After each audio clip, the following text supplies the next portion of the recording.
तो प्यारे भाइयों और बहनों, मेरे धर्म भाइयों और बहनों, सभी को नमो बुद्धाय और जय भीम।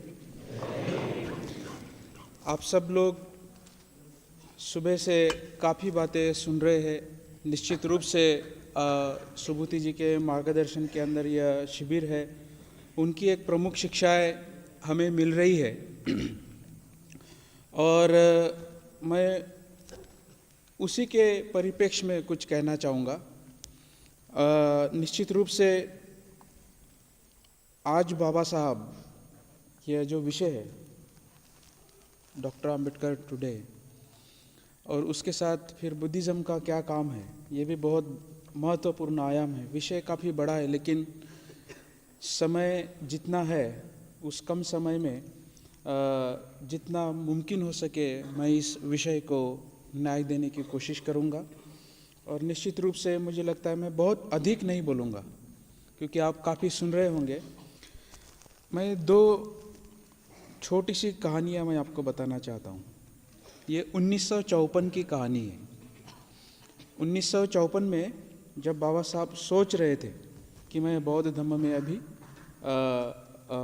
धर्मांतरण मेरा करूँगा, दिल्ली में 26 अलीपुर रोड में वो रहते थे। और उस वक्त मुझे महीना याद नहीं है, लेकिन उन्होंने एक मीटिंग बुलाई थी अपने करीबी अनुयायियों के साथ, जो उनके क्लोज एसोसिएट्स थे। और उनको फिर कहा था कि ये 54 की बात है, और 1957 में लगभग शायद इलेक्शंस थे। और तब आरपीआई का जो मैनिफेस्टो था, जो रिपब्लिकन पार्टी ऑफ इंडिया आज हम देखते हैं, आज जिस अवस्था में हम देखते हैं उसकी अवस्था जैसी भी है, लेकिन उसका विजन, उसका मैनिफेस्टो बाबा साहब ने तब वे लिख चुके थे। और तब उन्होंने अपने अनुयायियों को करीबी बुलाया। उसमें नानक चंद रत्तू, वामन राव गोडबोले, शंकरानंद शास्त्री और उनके अन्य करीबी अनुयायी उसमें थे। और तब बाबा साहब ने उस मीटिंग में कुछ बातें कही। उसमें से एक बात उन्होंने कही थी कि मैंने यह निर्णय लिया है कि मैं आने वाले कुछ सालों में, यानी तुरंत ही, मैं बौद्ध धर्म का स्वीकार करने वाला हूँ। ऐसी बात उन्होंने कही। जैसी यह बात उन्होंने कही, उनके जो अनुयायी थे वो थोड़े निराश हुए। उन्हें लगा कि बाबा साहब अभी इलेक्शन है, अभी हमें चुनाव लड़ना है, अभी ऐसे करना है, फिर हम सत्ता में आ जाएंगे, अभी आप धर्म की बात क्यों ला रहे हैं। तो बाबा साहब ने जवाब दिया। वो थोड़े शांत हो गए, और शांत होकर उन्होंने इस बात को कहा कि शायद आप लोगों को मेरे कहने की जो गहराई है, शायद वो आपको समझी नहीं है। मैं निश्चित ही चाहता हूँ कि यह समाज प्रबल बने, सत्ताधारी बने, लेकिन सत्ता से हर चीज़ का हल होगा ही, ऐसा नहीं है। इस तरीके का, यानी उनका जो सारांश रूप से जो उनका कहना था कि शायद उससे भी कुछ गहरी बात मैं तुमको देने वाला हूँ, ऐसा उन्होंने कहा। और वो बौद्ध धर्म है। यहाँ बात उनकी ख़त्म होती है। यहाँ हमने सोचना चाहिए कि ऐसा उन्होंने क्यों कहा। ऐसी कौन सी बात थी कि जिस समाज को इतनी जाति मूलक यातनाएं, उत्पीड़न बर्दाश्त करना पड़ रहा है, तो सोशल, इकोनॉमिक और पॉलिटिकल इमेंसिपेशन के साथ साथ वो क्यों इतनी अहमियत बौद्ध धर्म को दे रहे हैं। शायद हमने, जैसा कि चेतन ने कहा था, कि समस्या हमारी यह है कि हम समस्या को ही नहीं जानते। तो वो समस्या क्या थी? क्या आपको लगता है जाति जो है यह मात्र सामाजिक समस्या है? क्या आपको लगता है जाति मात्र आर्थिक या केवल राजनीतिक समस्या है? निश्चित रूप से जाति के आधार पर समाज, राजनीति और अर्थनीति चलती है। जाति के आधार पर सामाजिक, राजनीतिक और अर्थनीति चलती है, लेकिन यह मात्र आर्थिक, सामाजिक और राजनीतिक समस्या नहीं है। तब हम बाबा साहब के सही ज्वेल को जानते हैं, उनका जो गहरा, जो क्या कह सकते हैं कि जो गाभा, जो उनकी गरिमा है, वो उनके विचारों की गरिमा, वो उनकी प्रोफाउंडिटी हमें समझ में आती है।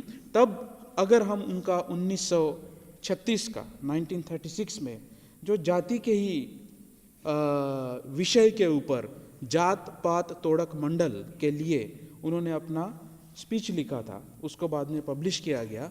उसमें फिर बाबा साहब कहते हैं, क्या कहते हैं कि जाति जो है यह किसी वायर या तार के समान नहीं है, या किसी दीवार के समान नहीं है।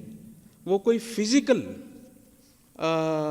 एग्जिस्टेंस उसका नहीं है। जैसा ये माइक देख रहे हैं आप, ये टेबल देख रहे हैं, इसका कोई ऐसा फिजिकल अस्तित्व नहीं है।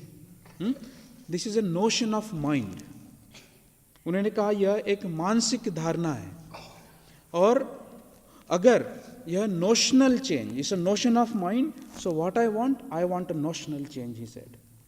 इसलिए मुझे वो धारणात्मक बदल, धारणात्मक परिवर्तन मुझे चाहिए, ताकि मेरे अमीर होने से, मेरे पावरफुल होने से या गरीब होने से क्या उच्च वर्णियों का नज़रिया मेरे तरफ देखने का बदला, या जो जाति मूलक नज़रिया, जो एटीट्यूड है मुझे देखने का, क्या मुझे बदला, वो मैं चाहता हूँ। और जब तक वो मन के जड़ से यह जाति, यानी हम इसे उखाड़ नहीं फेंकते, तब तक इस समस्या का हल नहीं होगा, ऐसा हमें लगता है। नहीं तो पहली बार अगर कोई प्रेसिडेंट होता है तो उसे दलित प्रेसिडेंट कहा जाता है। पहली बार अगर कोई चीफ जस्टिस ऑफ इंडिया होता है तो उसे दलित चीफ जस्टिस ऑफ इंडिया कहा जाता है। तो अभी भी ये जो नोशंस है, कास्ट के नोशंस, हमारे हर एक्सप्रेशन में हमें दिखते हैं। उसके बाद तुरंत, यानी मैं थोड़ा फिर से 1956 में आता हूँ। तब जब बाबा साहब ने धर्मांतरण किया, तब प्रेस कॉन्फ्रेंस थी। उस प्रेस कॉन्फ्रेंस में दूसरा एक सवाल पूछा गया था, वो भी महत्वपूर्ण सवाल है हमें समझना। उस सवाल में बाबा साहब को पूछा था कि बाबा साहब, आपके पहले या ऐसा कहीं भारत के इतिहास में धर्मांतरण का आंदोलन हम नहीं देखते, और इतना सूखा हुआ धर्म आपने अपने लोगों को क्यों चुना, जहाँ पे कहीं भी हमें बुद्ध के अवशेष नहीं दिखते, कहीं हमें स्तूप नहीं दिखते, कहीं हमें भिक्षु नहीं दिखते, ऐसी कोई भी प्रेजेंस या कोई भी उपस्थिति इस देश में बौद्ध धर्म की नहीं है। लद्दाख में तब थी, या नॉर्थ ईस्ट के कुछ स्टेट्स में थी, वो अलग बात है, लेकिन वो प्रेस रिपोर्टर ने यह सवाल बाबा साहब को पूछा था। और तब बाबा साहब ने जवाब दिया कि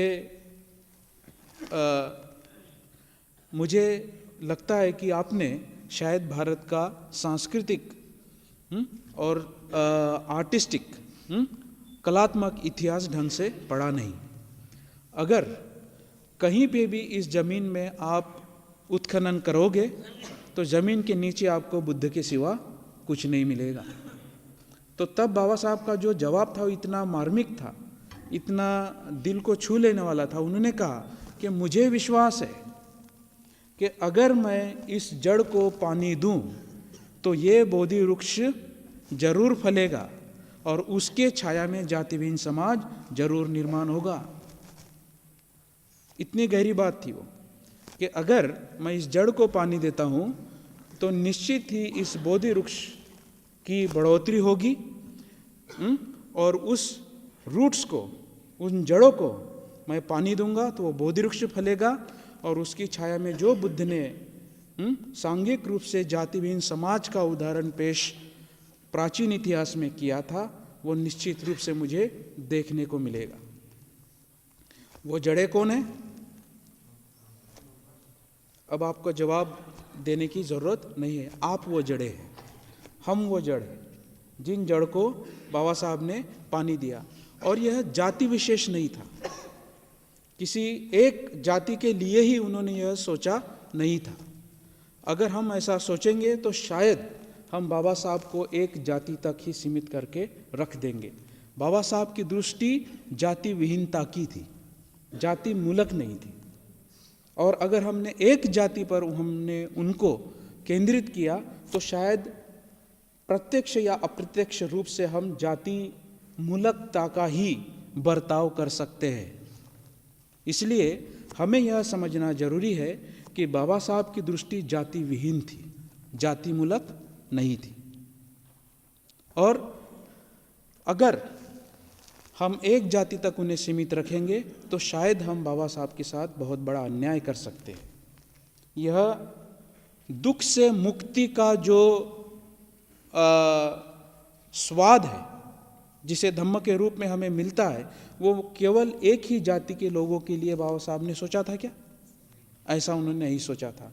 उनको लगता था कि यह समाज अग्रसर बनेगा उस विचारों के लिए, उस दर्शन के लिए जो जाति मूलक विचार है उसको वो नष्ट कर पाए और जाति विहीनता के जो विचार है वो जाए। इसलिए अगर आप में से काफ़ी लोग मराठी जानते होंगे, बाबा साहब ने कहा था, पण तुमची जबाबदारी मोठी आहे, असं वागू नका की जेणेकरून लोक आपल्याला दोष देतील की महाराजांनी बौद्ध धम्म बाटवला।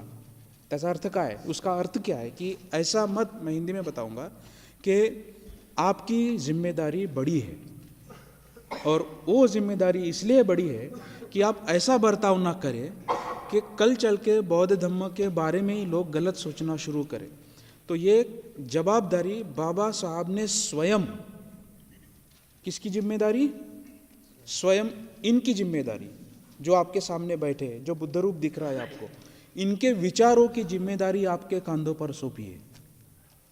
इसलिए हमारी जवाबदारी सबसे बड़ी है। अब क्या होता है कि अगर ये जो बच्चा है छोटा सा, इसको अगर मैं कहता हूँ कल तुझे IAS ऑफिसर बनना है, या कल तुझे प्राइम मिनिस्टर बनना है, और कल तुझे बहुत बड़ा आदमी बनना है, बड़ा चित्रकार बनना है या गायक बनना है, जो भी आपके सपने होंगे, तो वो बोलेगा नहीं पापा ये सब मुझसे नहीं होगा। अक्सर हमारा पहला रिस्पांस क्या आता है? ये सब मुझसे नहीं होगा। क्योंकि हमारे इतिहास की जो धरोहर थी, वो इतिहास के धरोहर से अगर हम दबे हुए थे, क्योंकि हमारा अगर इतिहास हम जाति मूलक देखते हैं और हमेशा ही हम उत्पीड़न से आते हैं, ऐसा अगर सोचते हैं, तो फर्स्ट रिस्पांस, पहला प्रतिसाद हमारा क्या आता है कि ये मुझसे नहीं होगा। अक्सर इवन पावर की भी बात ले लो, सत्ता में आने की बात ले तो, या कोई भी बात बड़े सपने की हम देखते, नहीं ये हमसे नहीं होगा, तो अच्छा है हम इनसे मिलाप कर ले, इनसे कोऑप्ट हो जाए। ऐसा प्रतिसाद इस जाति मूलक मानसिकता का होता है। लेकिन बाबा साहब ने ऐसा नहीं सोचा। उन्होंने ये नहीं सोचा कि मेरे लोग अनपढ़ हैं, मेरे लोग गंवार हैं, या यह जो लोग धम्म लेने जा रहे हैं इनको समझेगा नहीं।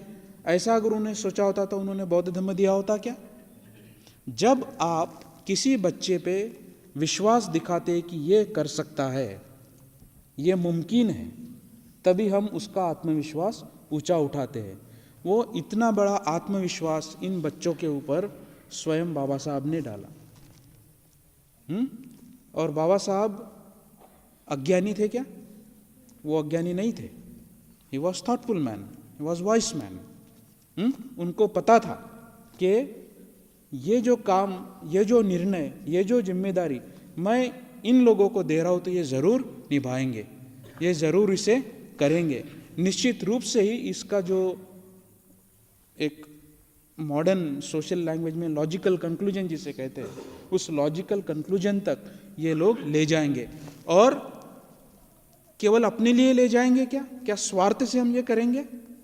स्वार्थ से हम नहीं कर सकते, क्योंकि सुबुति ने सुबह बताया कि ऐसा कोई आत्मा नहीं है, तो कोई ऐसा मैं नहीं है, ऐसी कोई आत्मवादी मूलक बातें नहीं है। हम अनात्मवादी बातें करते हैं, लेकिन अनात्मवाद भी वाद नहीं है। जहाँ पे इज़म आ गया वहाँ अनात्म नहीं आ सकता। मैं उसके बारे में कुछ देर पश्चात कहूँगा। तो हम वो लोग हैं या बौद्ध लोग वो लोग होते हैं जो हमेशा ही स्व से हटकर, स्व से परे किसी भी संस्कार, जो जाति के संस्कार हो, आपके अपने प्रदेश के संस्कार हो, आपके अपने लिंग के संस्कार हो, इस लिंग से उठकर, उससे ऊपर उठकर कोई तो भी विशाल, कोई तो भी बड़ी बात करने का साहस रखते हैं, उन्हें बौद्ध कहा जाता है। और उसको कोई इज़म में जोड़कर, किसी आइडियोलॉजी में जोड़कर, ये ऐसा ही है, ये वैसा ही है, ऐसा ही होना चाहिए, ऐसा आग्रह जो कट्टरवादी आग्रह होता है, ऐसा कट्टरवादी आग्रह बौद्धों में नहीं होता। और यही समाज में अगर संदेश लेकर हम जाते हैं तो निश्चित ही हम क्या करते हैं, उस बोधि वृक्ष की छाया बढ़ाते हैं।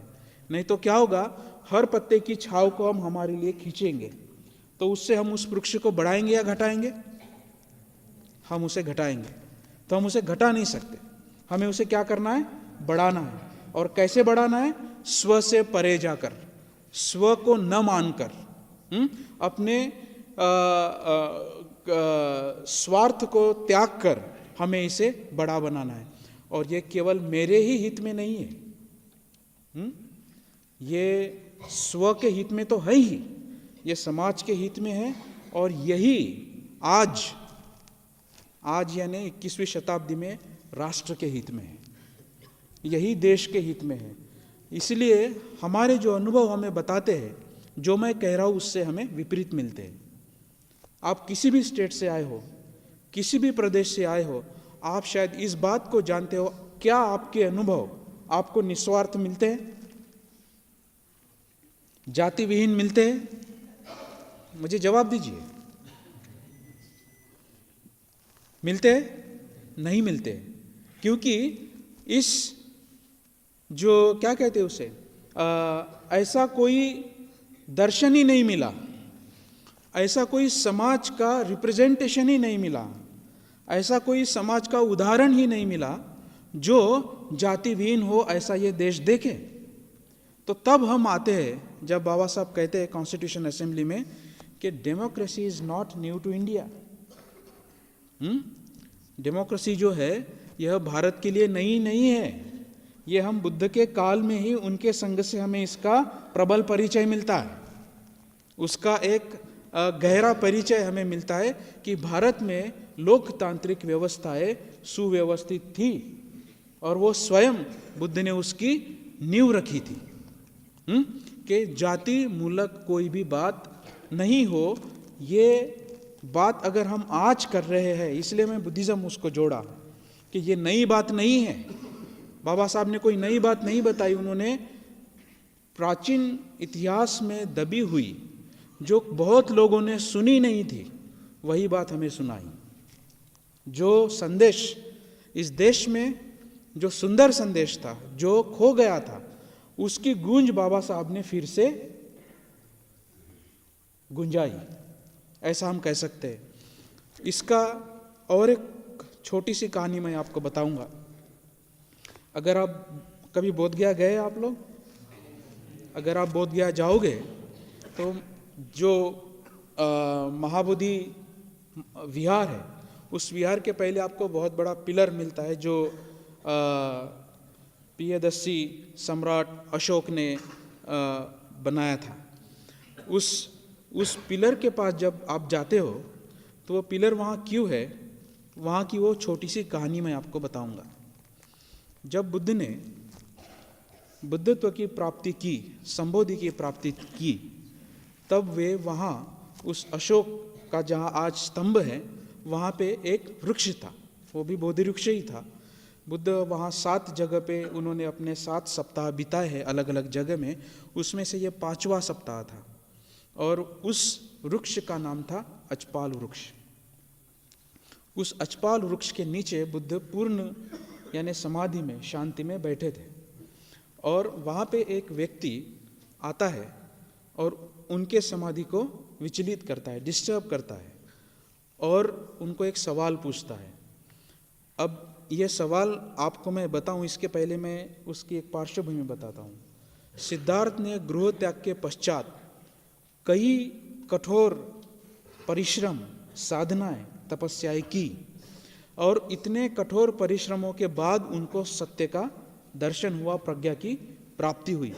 उस प्रज्ञा के प्राप्ति के पश्चात तब वे सिद्धार्थ थे, लेकिन सिद्धार्थ से वो क्या बने थे? बुद्ध बने थे। तो सिद्धार्थ से बुद्ध बनने तक का जो माहौल है, यानी प्रवास है, जो यात्रा है, तो जैसे ही उन्होंने बोध गया के जो आज का जो कैंपस है, उस कैंपस में जब आए, तब तक वो किसी मनुष्य को मिले नहीं थे। उस मनुष्य को बुद्धत्व प्राप्ति के पश्चात यह पहला व्यक्ति था जिसके साथ बुद्ध का पहला मानवीय संबंध आया। सिद्धार्थ तो कई लोगों को मिले, लेकिन बुद्धत्व के पश्चात वो किसी को नहीं मिले थे। आप कल्पना करते, आप 5 दिनी शिविर में है ना, आप अपने घर परिवार से दूर आए हैं, यहाँ आप साधनाएं करते हैं, ध्यान करते हैं, बुद्ध वंदना करते हैं, सुबुति के प्रवचनों को सुनते हैं और अन्य मित्रों से आप अलग अलग बातें सुनते हैं। तो एक अलग दुनिया में हैं आप लोग। ऐसे महसूस हो रहा है आपको? ऐसे लग रहा है आप एक नई जगह है, कुछ नए अनुभव है, नई बातें आप सुन रहे हैं, ऐसे आपको लग रहा है? तो आपने आपकी एक दुनिया बनाई है, नई दुनिया बनाई है, 5 दिन के ही लिए सही है ना।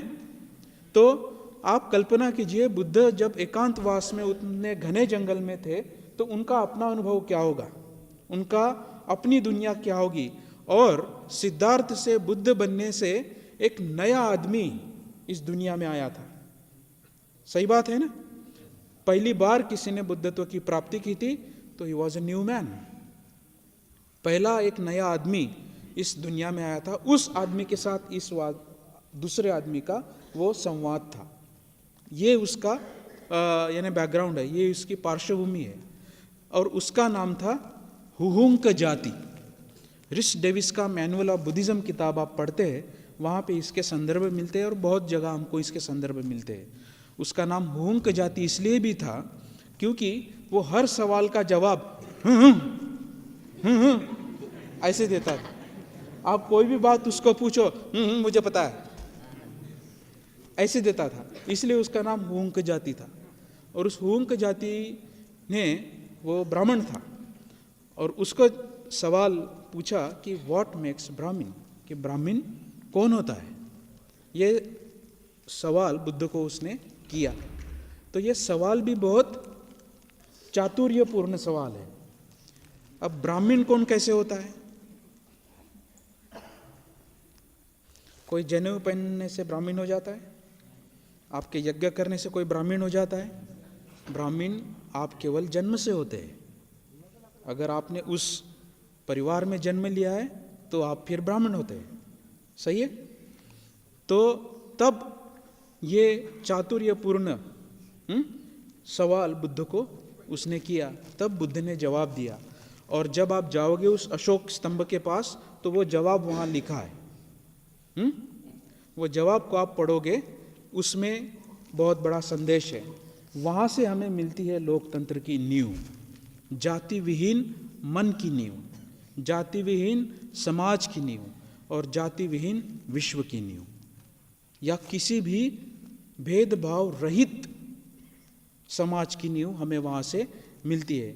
बुद्ध ने वहाँ कहा था, कमुना वसलो होती, कमुना होती न जच्चा वसलो होती, न जच्चा होती बामनो, कमुना वसलो होती, कमुना होती बामनो। ये वहाँ लिखा हुआ है।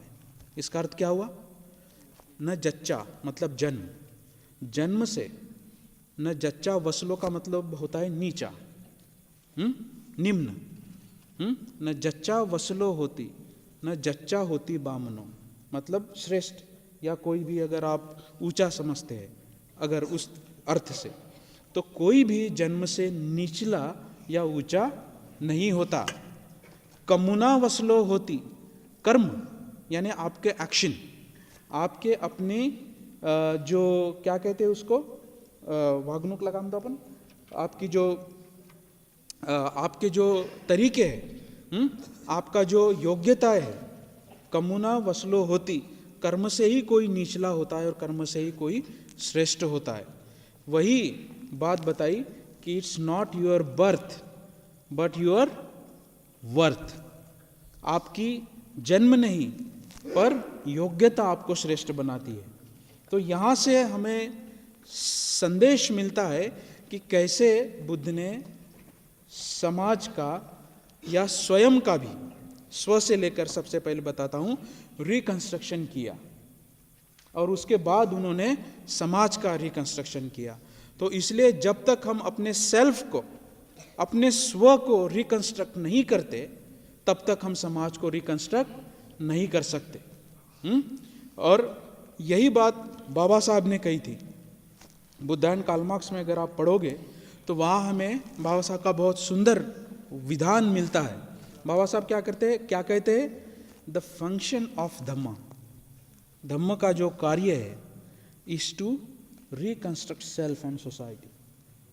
धम्म का कार्य यह है कि हम हमारे स्व को और समाज को बदलने के लिए अनुकूल वातावरण जो तैयार करता है उसे मैं धम्म समझता हूँ। फिर दूसरा वाक्य कहते उसी के साथ जुड़ा हुआ, अगर धम्म स्व विकास और सामाजिक विकास का वातावरण निर्माण नहीं करता तो मैं उसे दंड समझता हूँ, मैं उसे पनिशमेंट समझता हूँ। इसलिए कोई भी विचार या धम्म